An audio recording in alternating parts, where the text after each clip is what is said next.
Hi guys, welcome to our October meeting. We've got some important announcements today, and you can also check our website for some updates. Here is the list of people who have not paid their dues yet, so please pause the video and make sure that your name is not on this list. Your fee is $7. Please pay it by the end of the month. They're posted on school pay. We're doing t-shirts again this year, so here is a graph of if more people buy more shirts, then the price goes down. Therefore, you guys should harass your friends to make them buy our t-shirts. Yeah. Hey guys, if you're interested in doing a stewardship event in collaboration with Key Club through the City of Fort Collins, such as making trails or cleaning up trash at your local park, go ahead, hit up the link tinyurl/stewardshipinterest and you can get in on that for hours. Thank you to everybody who applied for our tutoring program. We will be sending you an email with the Meets link, and our meeting will be Thursday during lunch this next week to go over some points about how to tutor and what the program will actually look like. And if you know anyone who should be getting tutoring or wants to get tutored, if you have them email us with your name, we'll give you 30 minutes for that because we need people for the program. And also, if you aren't in the program, you can still tutor. It's an important way to interact with your community, and yeah. Okay, yeah, so we're going to be hosting a virtual science fair in December, so if you're interested in this, you'll want to be getting started on it sooner rather than later, so you have time to set up your experiments and put stuff together. So we're going to have you guys sign up in teams of 3 to 4 people. Only one of you has to sign up, so use this link down here to do that. Here are some ideas. You can pause and read those if you want. Just ideas of what you could or want to be doing, maybe. That was terrible. Submissions should be videos, pictures, and you could have like verbal or written captions, just something like that. You'll tell us how you're going to submit, and good submissions will be shown at the December meeting, along with the winners of these prizes that we'll be getting. And participating in this is going to be worth 3 hours, because putting together a good slideshow and doing a project is worth a lot of time. Okay, we're now going to be presenting our This Week in Science. And for those of you who have stuck along with us this far, the password for the meeting is just password, all lowercase. Alright guys, so my This Week in Science is about how researchers have made neural networks and artificial intelligence more useful to us. So researchers at MIT have concluded that the current neural networks that a lot of places use are much too big and unnecessarily large. So how these neural networks work is that they're shown a series of data inputs at the beginning, and they go through a series of connections and nodes, and each one of those is a hidden layer. So there's multiple hidden layers before they're outputted, and then the neural network relates that output to the inputs and can come up with a meaningful conclusion from all the data inputs. So currently neural networks rely on cloud computing or a super powerful computer, just because there's a lot of processing power required to run them.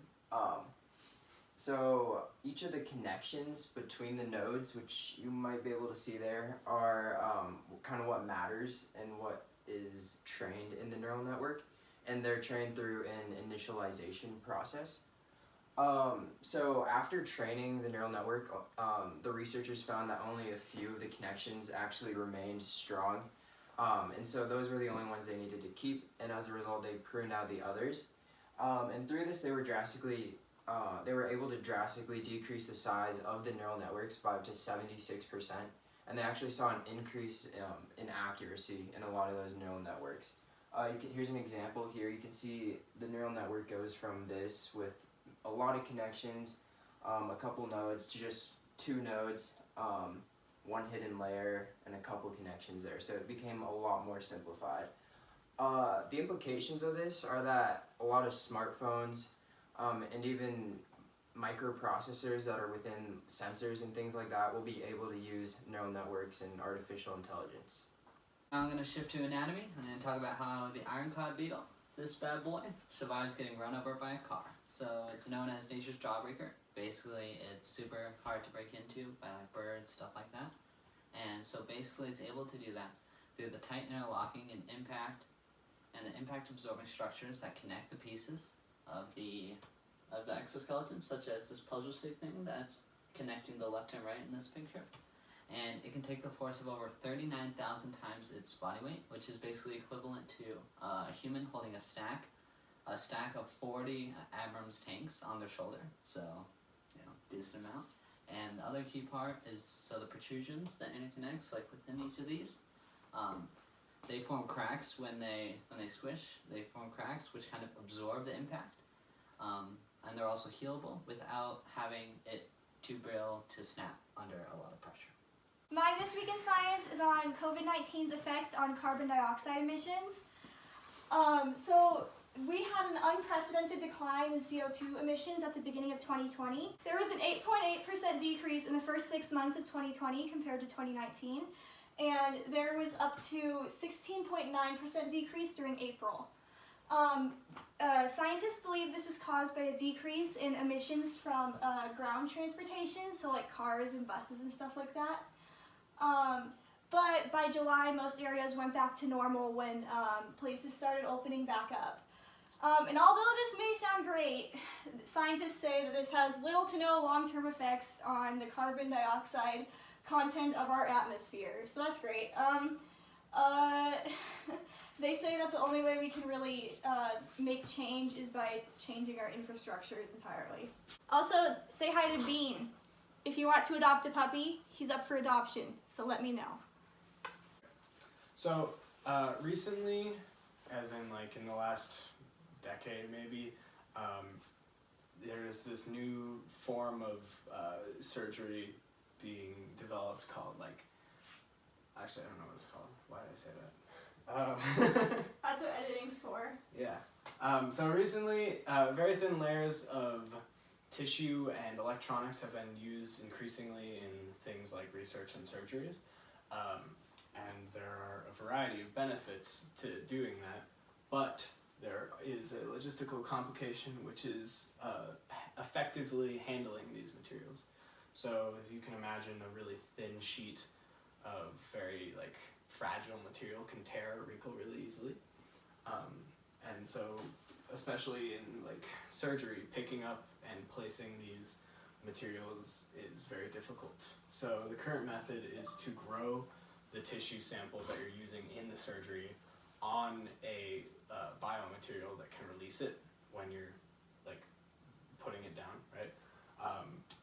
And this process takes a long time. It takes up to an hour, which, as you can imagine, you don't want somebody just lying on the surgery table for an hour while you're waiting around, which probably isn't what they do, but you want surgery to take as little time as possible.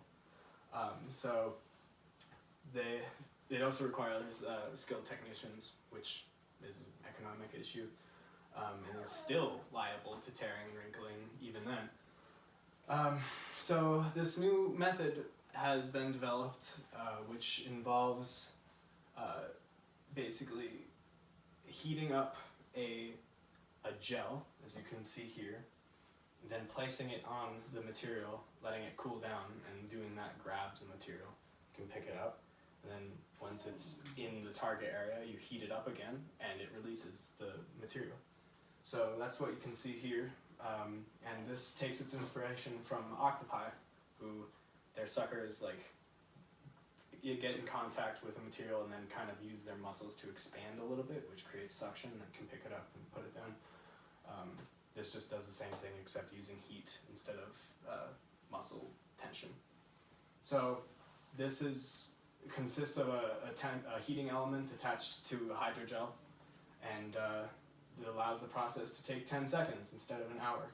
And in the future, researchers may be adding sensors in order to sense if there is any potential tearing or wrinkling occurring because of the different parameters for the heating element, and be able to adjust that, which will actually kind of take into account what Charlie was talking about earlier. Those neural networks are used to calculate those different parameters. So yeah. Okay, so basically researchers have found that tumor DNA in spinal fluid can actually help monitor childhood brain cancer. So researchers at the University of Michigan are developing a novel portable DNA sequencing technology known as a liquid biopsy. So basically what they do is they take tumor DNA from patients' cerebral spinal fluid and analyze it with a handheld DNA sequencing device. And basically what this allows for is it allows these physicians to monitor tumors without actually exposing the patients to the harmful and dangerous side effects and complications from surgery. So that's really good, and the device is actually small enough to just kind of be brought into the operating room, which kind of can just like reduce the risk of patients developing complications and that type of thing. And currently, researchers are using this study to efficiently monitor clinical trial medication for pediatric glioma patients, which is basically just a form of brain cancer. And yeah, it's just a really promising method for treating these patients with brain cancer. Alright, hi guys, I got here late, so this is my only part. But yeah, the first room temperature superconductor, which is pretty cool, makes you think like very futuristic stuff, you know? But a superconductor, if you don't know, is a substance that transmits electricity without resistance, allowing current to flow without any energy loss. And prior to this, most superconductors only worked at temperatures close to absolute zero. But this works at and below 59 degrees Fahrenheit, which is really warm and kind of amazing. It's a really big step in the field. The only problem is that it only works under extremely high pressures, and only small bits of the material have been actually made in those conditions, which is kind of a problem, you know, because you can't actually put it to any practical use if you can only make a speck the size of a piece of sand. So there's that. But essentially they make it by squeezing carbon, hydrogen, and sulfur between the tips of two diamonds, and then hitting the material with laser light to induce the chemical reaction. And they don't actually know what the structure of the material is, because they can't test it, because as soon as they release it to a pressure at which they can test it at, it just falls apart. So, cool stuff. Not particularly useful yet, but it's nice to think about. Yeah! Alright guys, that'll do it for our October meeting. Thanks for coming. Make sure you fill out the attendance form, which is on our website.